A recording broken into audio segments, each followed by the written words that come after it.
Hello friend, नमस्कार। कैसे हैं आप लोग? आप लोगों का स्वागत है आपके अपने यूट्यूब चैनल हेल्थ इनिंग में। फ्रेंड, जैसे कि आप लोगों को पता लग ही गया होगा कि अभी पॉजिटिव वाइब हेल्थ इनिंग हो गया है और इनकी वजह से ये नाम चैनल का रखा गया है। तो चलिए फ्रेंड, आज का हमारा वीडियो शुरू करते हैं। तो फ्रेंड, जैसे कि आप लोग जानते हैं कि किडनी ख़राब होने के बाद बॉडी में बहुत सारे बदलाव आने लग जाते हैं किडनी फेलियर पेशेंट के।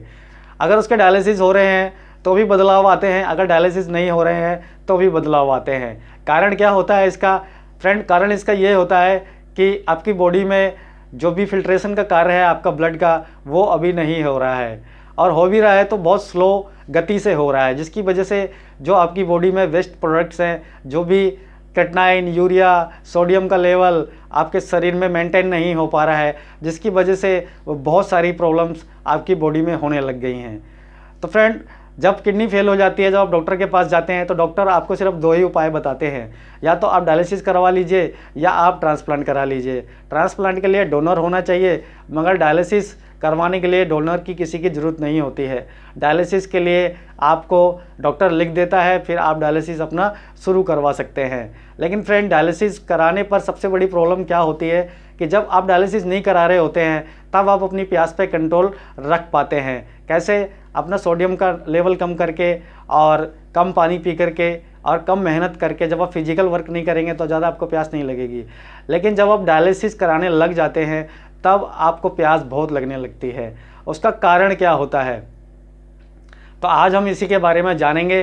तो फ्रेंड, जब डायलिसिस होता है तो आपकी बॉडी में पानी भर जाता है। जब आपका पानी भर जाता है तो डायलिसिस पे आपका वही पानी निकाला जाता है, यही डायलिसिस का प्रोसेस होता है। और जो आपका ब्लड जब पानी निकाल रहा होता है तभी वो ब्लड में से सारी वेस्ट प्रोडक्ट, जो भी गंदगी होती है, उसको भी डायलिसिस के माध्यम से बाहर कर देता है, जिससे आपके ब्लड में ऑक्सीजन का लेवल बढ़ जाता है। लेकिन जो आपकी बॉडी में अगर आपको ड्राई वेट पता है तो आपको कोई दिक्कत नहीं होगी, लेकिन आपको ड्राई वेट नहीं पता है और आपने बिना ड्राई वेट के पानी लगवा दिया।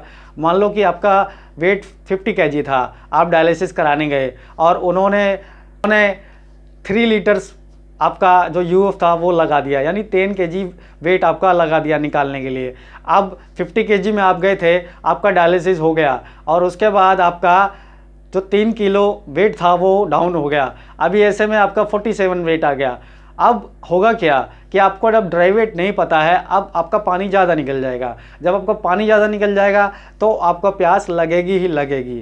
फ्रेंड, ये पूरा के पूरा जो आपका ड्राई वेट है वो आपको पता होना चाहिए, तभी आपको प्यास थोड़ा कम लगेगा। अब इसके दूसरे फैक्टर के बारे में बात कर लेते हैं। फ्रेंड, मैं तीसरे नंबर पे इसका जो सबसे मेन पॉइंट होता है वो बताऊंगा आपको।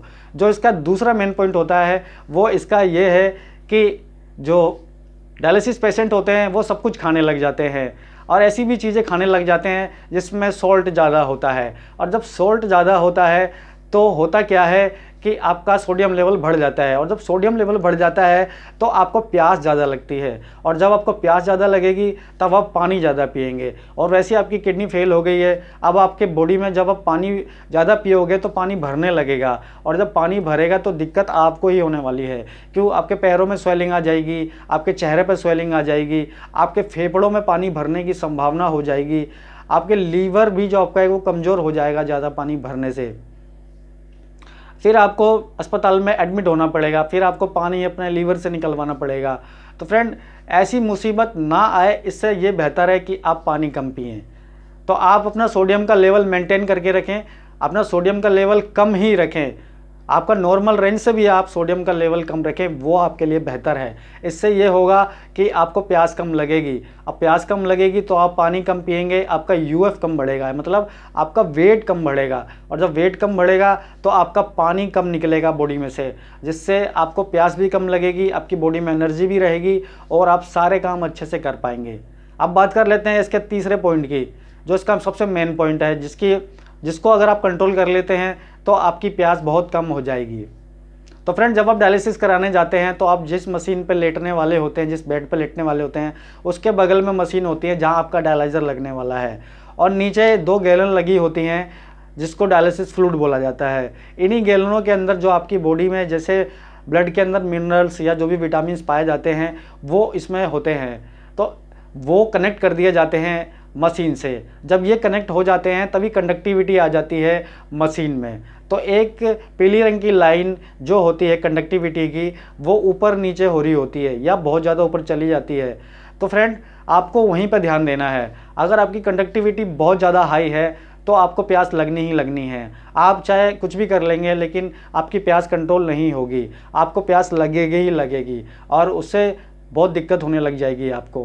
तो करना क्या है, जो भी आपका टेक्नीशियन है उसको आपको पहले ही बोल देना है डायलिसिस लगने से पहले कि देखो कंडक्टिविटी नॉर्मल रेंज में कर दो या कंडक्टिविटी कम पे कर दो, और उससे पूछ भी लो कंडक्टिविटी कहाँ होती है, मुझे बताओ कंडक्टिविटी क्या नॉर्मल रेंज क्या होता है, सही रेंज बताओ मेरे को। अगर वो नहीं बताते हैं तो जो आपका डॉक्टर है उनसे आप पूछ सकते हैं। ठीक है फ्रेंड, जब आपकी कंडक्टिविटी नॉर्मल रेंज में रहेगी या उससे थोड़ा कम रेंज में रहेगी तो आपको प्यास कम लगेगी, आपको थ्रस्ट कम लगेगी, इससे आपका पानी कम बढ़ेगा और आप अच्छे से स्वस्थ रह पाएंगे और अपनी लाइफ को अच्छे से जी पाएंगे और आपको और भी ज़्यादा प्रॉब्लम होने से आप बच जाएंगे। तो फ्रेंड आशा करता हूँ आपको समझ में आया होगा। और फ्रेंड कोई भी प्रॉब्लम हो तो मुझे कमेंट करें, और अभी भी आपको समझ में नहीं आया है कि कंडक्टिविटी क्या होती है तो मुझे कमेंट करिएगा, मैं आपको बताऊंगा। और फ्रेंड फेसबुक और जो इंस्टाग्राम है उस पर ज़रूर फॉलो करिए ताकि आप मुझसे अपनी हर बीमार जो अभी आपकी प्रॉब्लम्स है आप उनका सोल्यूशन मुझसे पा सकें। और फ्रेंड अभी चैनल का नाम चेंज हो गया है लेकिन चीज़ें सारी वही रहने वाली हैं, हेल्थ इनिंग। तो ठीक है फ्रेंड, वीडियो को समाप्त करते हैं। धन्यवाद।